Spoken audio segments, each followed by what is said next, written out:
The influence of those around us is so powerful. Many times we don't even realize we're being strongly influenced because it generally develops over an extended period of time. Peer pressure is an especially powerful form of influence because it is so subtle. If you're around people who spend all they make, chances are excellent that you'll spend all you make. If you are around people who go to more ball games than concerts, chances are excellent that you'll do the same. If you're around people who don't read many books, chances are excellent you won't read many books. People around us can keep nudging us off course, a little at a time, until finally, 10 years from now, we find ourselves asking, how did I get here? Those subtle influences need to be studied carefully if we really want our lives to turn out the way we've planned. Now, on this major point, let me give you 3 key questions to ask. This may help you to make a better analysis of your current associations. Here is the first question. Who am I around? Good question. Make a mental study of the major people with whom you most often associate. You've got to evaluate everybody who is within the circle of being able to influence you. So, major question, who am I around? Next question, what are they doing to me? That's a major question to ask. What have they got me doing? What have they got me listening to? What have they got me reading? Where have they got me going? What have they got me thinking? How have they got me talking? And how have they got me feeling? What have they got me saying? You've just got to make a serious study of how others are influencing you, both negatively and positively. Now, maybe the influence of all those around you is okay, but just ask yourself, it doesn't hurt to ask, who am I around and what are they doing to me? Now, here's the final question, is that okay? Maybe the people you associate with and their collective influence is okay, but then again, maybe it's not. All I'm suggesting here is that you take a close and objective look. Everything is worth a second look, especially the power of influence. Positive influence can have an incredible effect on your life, but so can negative influence. Both will take you somewhere, but only one will take you in the direction you truly wish to go. It's so easy just to dismiss the things that influence our lives. The man says, I live here, but I don't think it matters. I'm around these people, but I don't think it hurts. I would take another look at that. I've got a good phrase for you. Everything matters. Now, sure, some things matter more than others, but everything matters. Everything weighs something. So you've got to keep checking to find out whether associations are tipping the scales toward the positive or toward the negative. It doesn't hurt to look, right? Ignorance is never the best policy. Finding out is the best policy. Remember, part of the purpose of this program is to get us to say, the days of kidding myself are over. I really want to know what I have become and what I am becoming. I want to know where my strengths and my weaknesses lie. What has power over me? What's influencing me? What have I allowed to affect my life? Perhaps you've heard the story of the little bird. He had his wing over his eye and he was crying. The owl said to the little bird, "You're crying." "Yes," said the little bird, and he pulled his wing away from his eye. "Oh, I see," said the owl. "You're crying because the big bird pecked out your eye." And the little bird said, "No, I'm not crying because the big bird pecked out my eye. I'm crying because I let him." Hey, it's easy to let influences shape our lives, to let associations determine our direction, to let persuasions overwhelm us, to let tides take us, to let pressures make us. The big question is, are we letting ourselves become what we wish to become? In this most important subject of association, here are some actions you may want to take. First, disassociation. You may, after a study of those 3 questions, who am I around, what are they doing to me, and is that okay, you may come to the serious conclusion that there are some people you just have to break away from. I'm not saying that it's an easy step to take, and it's not to be taken lightly. However, I am saying it may be an essential task. You may just have to make that hard choice not to let certain negative influences affect you anymore. Remember, it could be a choice that saves the quality of your life. The second action you may want to take is limited association. It could well be that you are spending too much time in a certain area of your life with a certain group of people. It's easy to put time and effort in the wrong place. The guy spends 3 hours at the ball game and 30 minutes listening to the sermon. See, that's called out of balance. 30 minutes for spirituality, 3 hours for entertainment. That doesn't weigh well 5 years from now, 10 years from now, when you take a look at the sum total of your values in your life. Here's one of the easy ways to end up with a mediocre average life: spending major time on minor things. Sophisticated people learn to weigh everything before they spend time or money. You've got to weigh before you pay. Whether you're going to spend heavy time or light time, you've just got to weigh. Otherwise, if you're not careful, you can get trapped into spending heavyweight time with lightweight people. Now, it's okay to have casual friends as long as you give them casual time, not serious time. Spend major time with major influence and minor time with minor influence. It's so easy to do just the opposite, but don't let it be said that you fell into that trap. So maybe all you need to do to change some of the influences in your life is not to eliminate them, but merely limit them. Say, I have a good time with these people, but I'm not going to spend days and days with them anymore. I'm just going to cut that down and save some of that time for more major people and more major enterprises. Remember, it's your life. You can spend your time with whomever you want and whenever you want. But you didn't invest in this program for me to kid you. Take a look at your priorities and your values. We have so little time at our disposal. Wouldn't it make sense to invest it wisely? If you have only $100 in your pocket, it's okay to spend $20 for fun and put $80 toward your important values and commitments. But would you be happy reversing those percentages? Better to put the majority of your money where you know it will get you a positive return, rather than put it where the taste is brief and the results are poor. Of course, you must be the judge. You must determine whether the situation and the people call for disassociation or limited association. But remember, if it isn't taking you where you want to be 5 years from now, 10 years from now, now is the time to fix it. The third process is the one I most strongly suggest you begin, and that is called expanded association. That is, spending more time with the right people. People of substance and culture, people who understand philosophy and discipline, people of accomplishment and character. Many years ago, Mr. Schoaf said to me, Mr. Rohn, if you truly wish to be successful, you've got to get around the right people. Then he said, it looks like in your present circumstances you're going to have to plot and scheme. And that was true. I had to plot and scheme to get around the right people. On some of those early opportunities I had to be around successful people, I would park my car a couple of blocks away. I knew that if they saw my car, I'd never get in. On more than one occasion, I got the question, how did you get here? To which I would respond, oh, someone dropped me off. And that was me dropping me off a couple of blocks away. Whatever you have to do it. Keep asking the question, who can I get around? Who could I spend some time with who would have a positive influence on my life? I played every trick in the book I could think of to get around the right people, but it was worth it. Now here's the surprise. It is possible for a modest investment to get around major people. If you had a chance to sit down for an hour or two with a wealthy person, and all that you had to do was to pick up the lunch tab, wouldn't that be a bargain?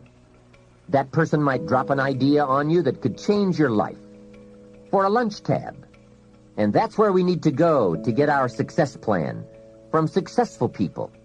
Don't pick up your plan, especially your financial plan, from unsuccessful people. Here is something else exciting. It's possible for people of modest means to start a wealth plan. You don't have to be wealthy to have a wealth plan. You don't even have to be healthy to start a health plan. All you have to be is smart. Smart enough to say, hey, I've got the wrong plan, and I'm going to get around someone who has a better plan and make it my plan. So, find some successful people to help you fill out your success plan. Find somebody healthy to get your better health plan going. Find somebody living a unique lifestyle to develop your lifestyle plan.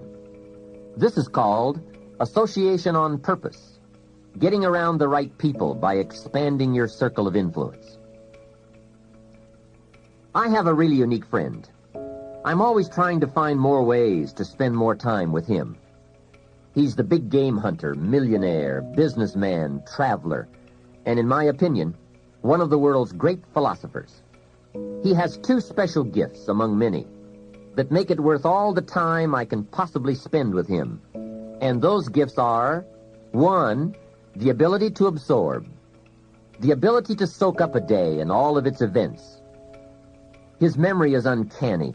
I swear he remembers in detail almost every day of his life and every book he's read.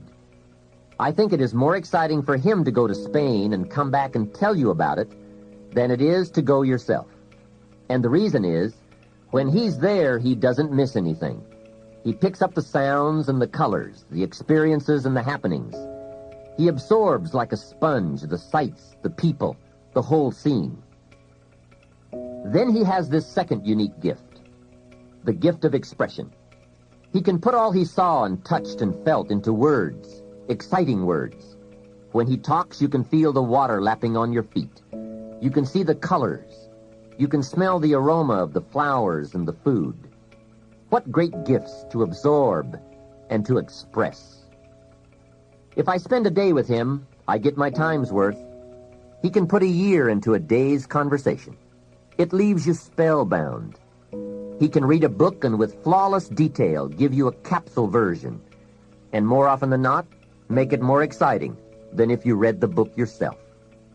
From Shakespeare to the Beatles, from Africa to Beverly Hills, he's got it, recorded it, and can express it with spirit and precision.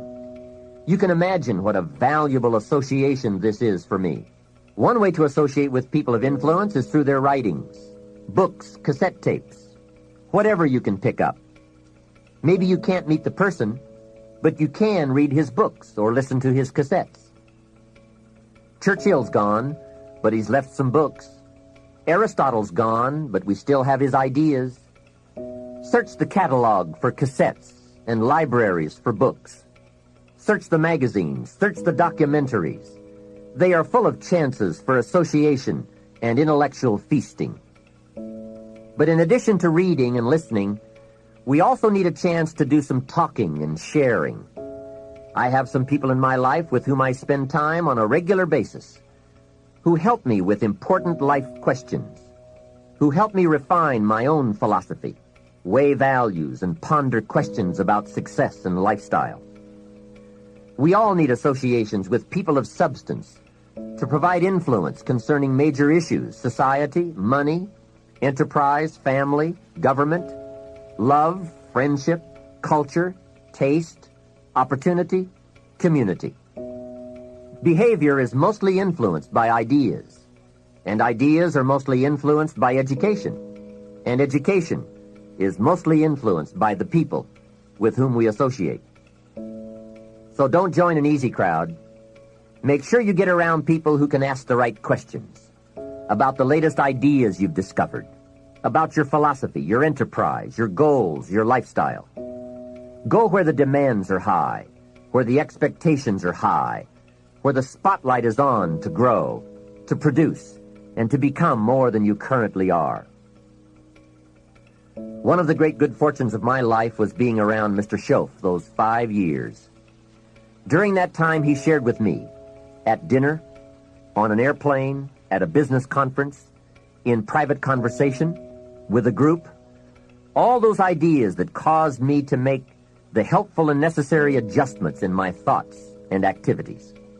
And those daily changes, some so very slight, so very important, added up to such weighty sums in 1 year, 3 years, and 5 years. A big part of the value of this association was having Mr. Schoaf repeat the ideas over and over.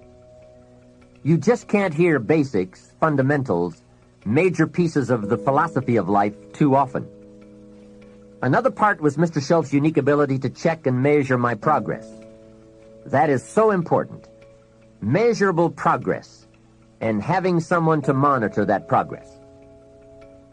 Another benefit of my association with Mr. Schoaf was that I kept growing in experience, knowledge, and accomplishment, and was able to bring all that value to the same basic questions. What a learning experience that was. Some of the early questions I had shrugged off, I now saw a growing importance they had. It was really my education that was changing, not the questions. It's like reading the Bible or listening to cassettes. When you have some added, measurable experience, you now bring to the reading and listening a new worth. You now listen and read at a new level. And the substance gleaned, the wisdom gathered from that new level can well be where your fortune and the best of your lifestyle can be developed. One more thought, and that is, strive to become the kind of person that people of quality and substance would want to be associated with. Become a person of skillful language, positive attitude, well-read and well-disciplined, a person of culture and intelligence. You will be uniquely rewarded by this reputation, drawing exciting people to you. Remember, to attract valuable people, you must be attractive. Here's how you know if someone's your friend. A, you can tell them bad news, and they'll listen. They won't tell you why, you're stupid and why that bad thing happened to you and how something worse happened to them once and, derail the whole conversation. You can actually tell them bad news and they'll listen. So that's a good thing. And then, this is a weirder thing, you can tell them good news and they'll help you celebrate. And that's a really good way of deciding who you should have around you. Because if you have someone around you, something good happens to you and you're kind of afraid to even admit it because, God, something good happened to you. It's like, you let that be known and it'll certainly be taken away. So, you come out and you sort of tell someone half-heartedly that something good happened to you and they give you a whack and then talk about, the great thing that happened to them 3 years ago. Or worse, the great thing that happened to someone that they knew 3 years ago. It's like, go away from that person. They're not helpful to you. And they're not helpful to themselves either. And so you want to surround yourself, you got to think about this. You got to surround yourself with people who want the best for the best part of you. You can hang around with weasels and losers that are trying to pull you down to justify the fact that they're spiraling downhill as well. And the upside of that is you don't have to have any responsibility and you can all whine about how wretched life is, so that's pretty attractive. But I would say it's also a bad medium to long-term plan. And so it's acceptable and desirable to try to surround yourself with people who are facilitating your development. And you might say, well, I've got people around, I know them well, they're not doing that well and they don't fit into that category. It's like, what's your point?